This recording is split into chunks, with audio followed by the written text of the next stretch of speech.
Hi guys, welcome to my page. What are we cooking today? We are cooking Ogbono soup.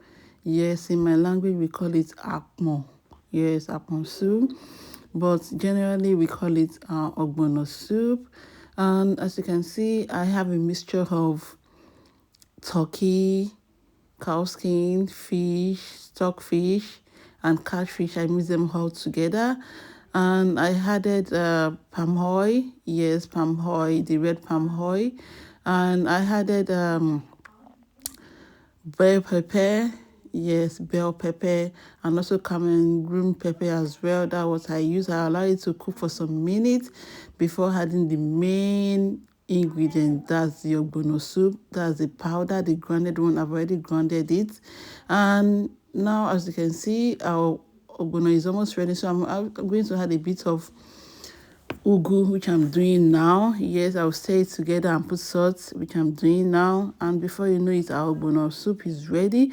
You can use this soup to eat amala. Yes, I use it to eat amala, eba.